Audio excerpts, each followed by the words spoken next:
ஒரு பொதுக்கூட்டத்தில் ரொம்ப சங்கடமான விஷயம் முதல்ல பேசுறது, இன்னொன்று கடைசியாக பேசுறது. ஏன்னா சரி 4 பேர் என்ன பேசுகிறாங்கன்னு கேட்டுட்டு நம்ம பேசுவோன்னு மெத்தனமாக உட்காந்துட்டு இருப்போம். அப்போ கூப்பிட்டுருவாங்க. அதே மாதிரி கடைசியாக கூப்பிடும்போது நம்ம என்னென்னலாம் பேசணும்னு நினைக்கிறோமோ எல்லாத்தையும் பேசிடுவாங்க. நம்ம பேசுறதுக்கு ஒன்றும் இல்லாமல் முழிப்போம். அப்போ ஏற வேண்டியிருக்கும். இருந்தாலும் நான் எல்லாருக்கும் தெரியும், நான் வந்து ஒரு பொதுவான ஆள், எந்த கட்சியும் சாராதவன். மக்களின் சார்பாக நான் பேசுகின்றேன், ஒரு கட்சியின் சார்பாக இல்லை. இன்று தேர்தல் காலம், மற்ற எல்லாவற்றை பேசினாலும் எடுபடாது. இன்று ஒரு தேர்தல் காலத்தை இன்னும் ஓரிரு வாரங்களில் நாம் நெருங்கவிருக்கின்றோம். எனக்குள் ஒரு பெரிய கேள்விக்குறி பொதுவானதாக, அடுத்த ஒரு நிர்வாகத்தை, அடுத்த ஒரு அரசை, அடுத்த ஒரு 5 ஆண்டுகளுக்கு என்னுடைய கல்வி, என்னுடைய வரி, என்னுடைய முன்னேற்றம் எல்லாவற்றையும் தீர்மானிக்கக்கூடிய ஒரு அரசை நான் தேர்ந்தெடுக்க வேண்டிய கட்டாயத்தில் இருக்கின்றேன். அப்பொழுது நான் என்னவெல்லாம் யோசிக்க வேண்டும்? ஒன்றும் கிடையாது. ஒரு ஒரு ஒரு ஷர்ட்டு வாங்க போறீங்க, இல்லை ஒரு புடவை வாங்க போறீங்க, எத்தனை கேள்விங்க. இது சாயம் போகுமா, ஒரிஜினல் பட்டு தானா, இல்லை இது வந்து கஞ்சிபுரம் பட்டா, இல்லை வந்து டூப்ளிகேட்டா, எவ்வளோ கேள்வி. நஞ்சு போவோம். நீங்கள் என்னதான் பத்திரப்படுத்தி வச்சிருந்தாலும் 10 வருஷம் தாங்கவும் போயிடும். ஆனால் நம் வாழ்க்கையை தீர்மானிக்கின்ற, என்னுடைய வாழ்க்கை மட்டுமல்ல, நாம் சார்ந்திருக்கிற 7 கோடி தமிழர்களின் எதிர்காலத்தை 5 ஆண்டுகளுக்கு தீர்மானிக்கிற ஒரு அரசை தேர்ந்தெடுக்கும் போது என்னென்னலாம் கேள்வி வர வேண்டும். ஆனால் நாம் அந்த கேள்விகள் கேட்பதில்லை. அவன் சொன்னா, இவன் சொன்னா அப்படின்னு சொல்லி அவன் உணர்ச்சி வசப்பட்டு இது அப்படியே நம்ம எடுக்கணும் கிடையாது. எனக்கு இந்த கேள்விகள் வரும் பொழுது நான் யாரை ஆதரிப்பது? கட்சிகள் இருக்கின்றன, மற்ற கட்சிகள் இருக்கக்கூடாது, நம்ம ஒரு கட்சி தான் இருக்கணும்ன்றதெல்லாம் கிடையாது. கட்சிக்கு ஒரு கொள்கை வேண்டும், கட்சிக்கு ஒரு கொள்கை வேண்டும். அப்பொழுதுதான் நீங்கள் வேற கட்சி, நான் வேற கட்சின்னா எப்படி மாறுபடுவோம்? உங்களுடைய கொள்கை வேறாக இருக்க வேண்டும், என்னுடைய கொள்கை வேறாக இருக்க வேண்டும். ஒன்றாக இருக்க வேண்டும் என்ற அவசியம் இல்லை, ஆனால் ஒரு கொள்கை இருக்க வேண்டும். ஆனால் இப்போது என்ன? வெறும் பிரபலமாக இருப்பவர்கள் மட்டுமே போதும், பிரபலம் மட்டுமே போதும், கட்சி ஆரம்பிக்கலாம் என்ற ஒரு கட்சி ஆரம்பித்திருக்கிறார்கள். திட்டங்களை பட்டியலிட்டு சொல்வதல்ல கட்சி. ஏன்னா இந்த கட்சிக்காரனும் சொல்லுவான் அவங்களுக்கு வீடு கட்டித்தரேன்னு, இவங்களும் சொல்லுவாங்க வீடு கட்டித்தரேன்னு, அவங்களும் சொல்லுவாங்க வீடு கட்டித்தருவேன்னு. அது திட்டங்கள். திட்டங்கள் கொள்கை ஆகாது.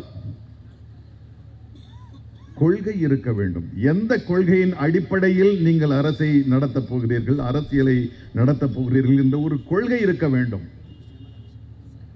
இந்த ஒரு அரசு ஒரு கொள்கையோடு இருக்கிறது, அதற்கு ஒரு பாரம்பரியம் இருக்கிறது. 75 ஆண்டு கால ஒரு பாரம்பரியம் இருக்கிறது. அதற்கு பின்னால் அடுத்த தலைமுறைக்கு, அதுக்கு அடுத்த தலைமுறைக்கு சொல்லக்கூடிய வீர செயல்கள் இருக்கின்றன, தியாகங்கள் இருக்கின்றன, வரலாறு இருக்கின்றன.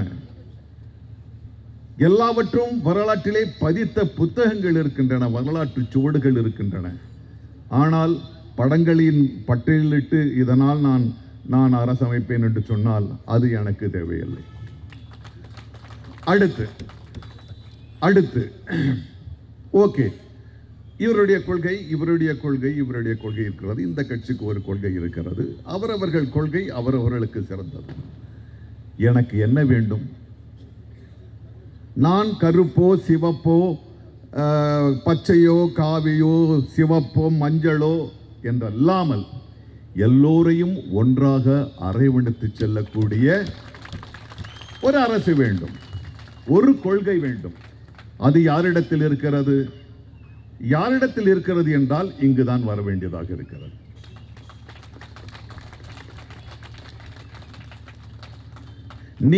நீ நம்புகின்ற, நீ உன்னுடைய நம்பிக்கையை வைத்து நான் உன்னை புறந்தள்ளுவேன் என்றால் அது எனக்கு வேணாம். இன்றைக்கு என்ன தேவைப்படுகிறது? கல்வி தேவைப்படுகிறது, பொருளாதாரம் தேவைப்படுகிறது. இந்த இரண்டு தான் முக்கியமே தவிர உங்களுடைய எந்த வேர் விட்டீர்கள் என்பது அல்ல. நான் நடிக்கிறேன், இல்லை நீங்கள் வந்து வியாபாரம் பண்ணுறீங்க, அவங்க வந்து ஆசிரியராக இருக்காங்க, எல்லாரும் வந்து நம்பன்னா நீங்கள் யார் என்னன்னு கேட்டால் நான் நடிக்க முடியும்? என்னுடைய நடிப்பை எல்லாரும் பாராட்ட வேண்டும். என்னுடைய கடையில் வந்து அரிசி வாங்கினா எல்லாரும் நல்ல அரிசி வாங்கணும், அப்படித்தான் இருக்குமே தவிர எந்த காலத்திலும் வேறுபாடு என்பது நமக்கு தேவையே அற்றது.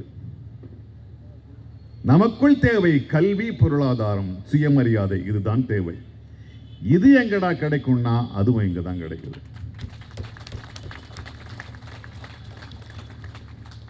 ஆக நான் ஒரு கட்சியை சார்ந்து பேசவில்லை, ஒரு பொது ஆளாக நினைச்சு பார்க்கும்போது ஒரு என்னென்னலாம் வேண்டும் கேட்கும்போது ஒரு இடத்துல தான் போய் அப்படி குமியுது. பல விமர்சனங்கள் இருக்கின்றன. விமர்சனங்கள் இல்லாதவர் யார்? காந்தியடிகளுக்கு உண்டு, இறைவனுக்கே கூட உண்டு விமர்சனங்கள். ஆனால் அதையெல்லாம் வடிகட்டி பார்த்தால் கூட எனக்கு ஒரு தீர்வு எடுக்க வேண்டும் என்றால் ஒரு தீர்வு தான் தெரிகிறது. இன்று மக்கள் முதல்வரின் மனிதநேய விழா நடந்து கொண்டிருக்கிறது. அண்ணன் சேகர் பாபு அவர்கள் நடத்தி கொண்டிருக்கிறார்கள். நான் நிறைய பேச போறதில்லை, ஏன்னா ஒரு பக்கம் வைகை புயல், வைகை புயல்லாம் வந்து சும்மா நான் அதை நம்ப மாட்டேன். வைகை சுனாமி உட்காந்துருக்கு. என்ன இந்த பக்கம் வந்து பாரதி ஒரு பெண் எப்படி இருக்க வேண்டுமோ, இப்போ அவன் கண்ட கனவுல ஒரு பெண்மணி, ஒரு என்னுடைய சகோதரி உட்கார்ந்துருக்காங்க. நல்லா படித்தவங்க, வரலாறு படித்தவங்க, இலக்கியம் படித்தவங்க, நான் அலங்காரத்துக்காக பேசுகிறவங்க இல்லை, அறிவோடு பேசுகிறவங்க. அவங்க 2 பேர் உட்காந்துருக்கும் போது நான் நிறைய பேசக்கூடாது.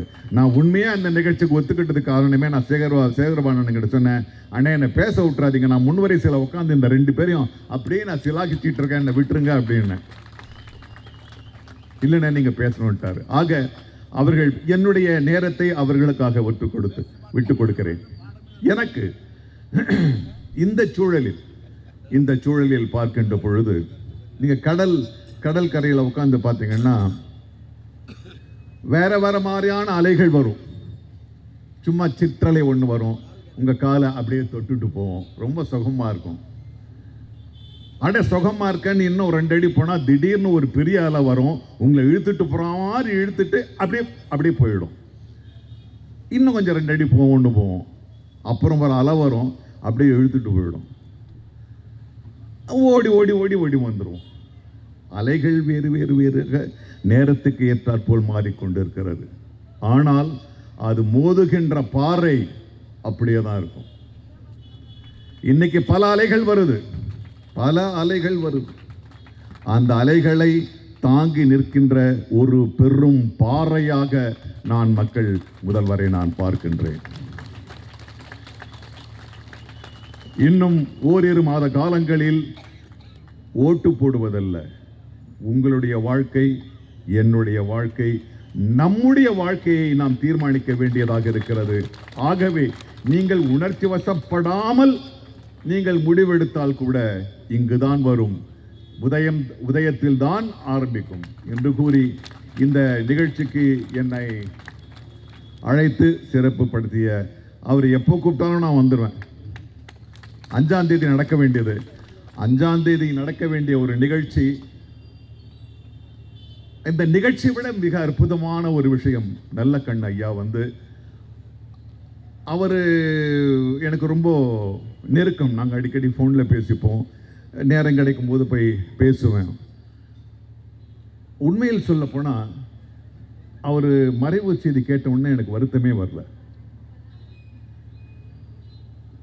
100 வயது நிறைவாக சமூகத்திற்காக ஒரு மனிதன் எப்படி வாழ வேண்டுமோ அப்படி நிறைவாக வாழ்ந்து சென்றிருக்கிறான். அவனை கொண்டாட வேண்டும் என்பதுதான் எனக்கு தோன்றியது. இதே வருத்தப்படவில்லை. அந்த கொண்டாட்டத்தின் காரணமாக நாம் அந்த நிகழ்ச்சியை விட்டோம். அதுக்கப்புறம் எங்களுக்கும் வடிவேலுக்கும் உங்களை மாதிரி ஆஃபீஸ் வேலை கிடையாது. 9 மணிக்கு போனால் 5 மணிக்கு வந்துடலான்னு கூப்பிட்டா அங்கங்கே ஓட வேண்டியது. டென்ட்டு கிடைக்குதோ பங்களா கிடைக்குதோ ஓட வேண்டியது. எங்கள் தேதிகளெல்லாம் மாறிக்கொண்டிருந்தன.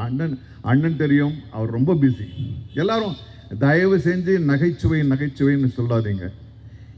இந்த திராவிட இயக்கத்தின் மிக முக்கியமான ஒரு தூணாக இருந்த கலைவாணர் அவர்கள் நகைச்சுவையாளராக இருந்தாலும் சிந்தனையாளராக போற்றப்பட்டவர். அந்த வழியில தான் வந்திருக்காரு. அவர் சிரித்து சிரித்து பேசினாலும் அந்த சிரிப்பை எல்லாம் கிழிச்சிட்டு பட்டா என்ன ஒரு கருத்து நிற்குதுன்றது தான் ரொம்ப முக்கியம்.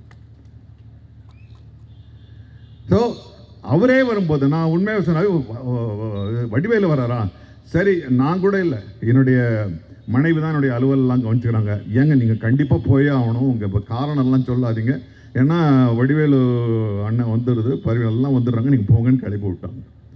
ஸோ அது சேகர் பாபு அண்ணனுக்கு தெரியும்.